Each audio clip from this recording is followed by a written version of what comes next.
The National Eagle and Wildlife Property Repository is a 16,000 square foot warehouse that consists of approximately 1.5 million seized and confiscated wildlife products.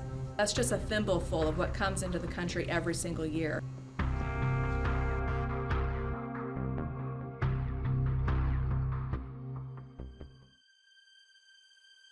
I don't think that the average American knows that the National Wildlife Property Repository exists, nor what our mission is. We are actually located on the Rocky Mountain Arsenal National Wildlife Refuge. We are in sight of downtown Denver. We have the backdrop of the magnificent Rocky Mountains. The items within the repository are all seized for one reason or another. It is part of the widespread increase of wildlife trafficking within the nation and within the world. It used to be somebody looking to make a fast buck, and right now it's changed and it's actually funding insurgencies now. So we're looking at a higher level of illegality. This is the curio of a caiman that was stuffed and put into resin for somebody to put on their shelf as a conversation piece.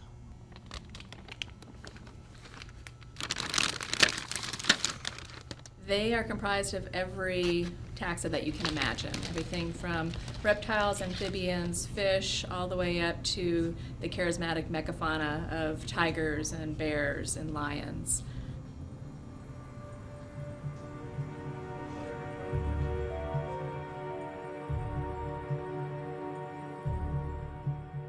There's lots of different techniques to document the illegal activity going on.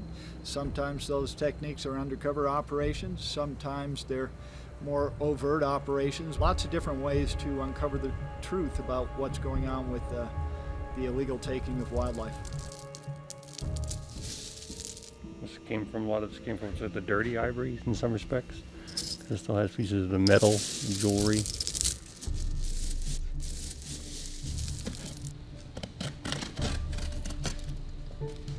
Being a wildlife inspector and a special agent, you can imagine the magnitude of what comes into the country in one port every single day.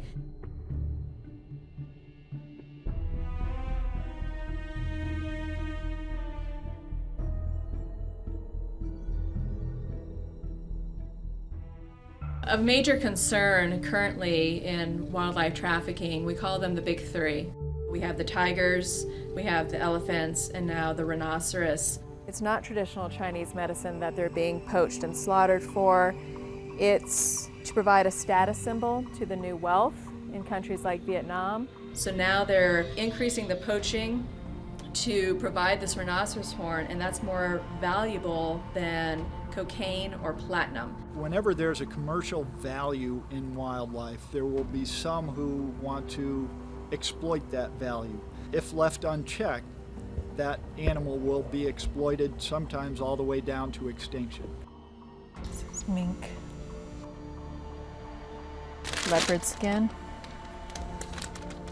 This is an example of an active smuggling where it was brought in as a commercial shipment, covered in suede with those googly eyes in it. The most shocking thing I think we have within the National Wildlife Property Repository is the tiger fetus. It was stuffed to put on somebody's shelf.